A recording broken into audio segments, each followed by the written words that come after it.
జై శ్రీరామ్ 2022 నుంచి 2025 ఆగస్టు వరకు మొత్తం 18 ప్రెడిక్షన్స్ అనేవి ప్రూవ్ అయ్యాయి. అవన్నీ కింద డిస్క్రిప్షన్లో ఇవ్వడం జరుగుతోంది. ఈ వీడియోలో మనం 2 కానీ 3 కానీ మ్యారేజెస్ ఉన్నాయా లేవా అని తెలుసుకోబోతున్నాం. జాతకం పరంగా, మ్యారేజ్ పరంగా సప్తమాధిపతిని చూడాల్సి ఉంటుంది. సప్తమాధిపతి కనుక చెడు గ్రహాలతో ఉన్నా సరే, చెడు గ్రహాలంటే కనుక శనితో కానీ, రాహుతో కానీ, కేతువుతో కానీ, అలాగే కుజుడితో కానీ ఉంటే కనుక మీకు ద్వితీయ వివాహం అయ్యే అవకాశాలు ఎక్కువగా ఉన్నాయి. మీ సప్తమాధిపతి కనుక నీచబడినా సరే మీకు ద్వితీయ వివాహం అయ్యే అవకాశాలు ఎక్కువగా ఉన్నాయి. మీ సప్తమాధిపతి కనుక 12వ స్థానంలో ఉన్నా సరే మీకు ద్వితీయ వివాహం అయ్యే అవకాశాలు ఎక్కువగా ఉన్నాయి.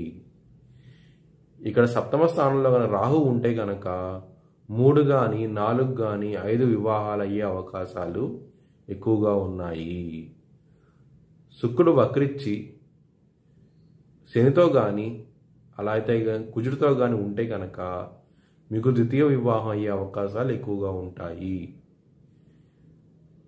బుధుడు సూర్యుడు కలిసి ఉన్నా సరే మీకు ద్వితీయ వివాహం అయ్యే అవకాశాలు ఎక్కువగా ఉన్నాయి. బుధుడు అంటే డ్యూయల్, అంటే 2 వివాహాలు అయ్యే అవకాశాలు ఎక్కువగా ఉంటాయి. మీ సప్తమ స్థానంలో కనుక బుధుడు ఉండి అలాగే సూర్యుడితో ఉంటే కనుక ఖచ్చితంగా మీకు ద్వితీయ వివాహం అయ్యే అవకాశాలు ఎక్కువగా ఉన్నాయి.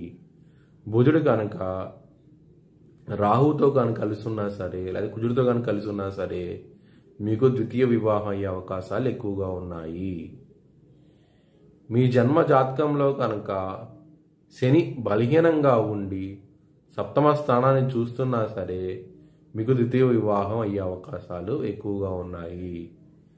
ఒకవేళ మీ నవమ చక్రం కనుక చాలా బాగుంటే కనుక D1 చార్ట్లో సరే ఇలాంటి కాంబినేషన్ ఉంటే కనుక ద్వితీయ వివాహం అయ్యే అవకాశాలు లేవు. ముఖ్యంగా మీ మ్యారేజ్ అయిన తర్వాత నవమ చక్రం అనేది చూడాల్సి ఉంటుంది.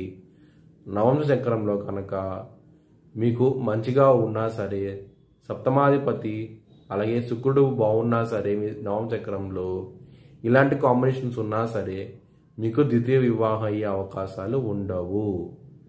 మీ జన్మ జాతకంలో D1 చార్ట్లో మీ లగ్నాధిపతి ఎవరు, సప్తమాధిపతి ఏ గ్రహాలతో కంజంక్షన్ అయి ఉన్నారు, ఎంత డిగ్రీలో కంజంక్షన్ అయి ఉన్నారు, మీ లగ్నానికి యోగకరుడ కాడ ఏ నక్షత్రం మీద ప్లేస్ అయి ఉన్నారు, అలాగే నవమ చక్రంలో కూడా శుక్రుడు ఎక్కడ ప్లేస్ అయి ఉన్నాడు, ఇట్లాగన్నీ చెక్ చేయాల్సి ఉంటుంది. మీ భవిష్యత్తు వివరాల కోసమై HLN జ్యోతిష్యాలను సంప్రదించండి.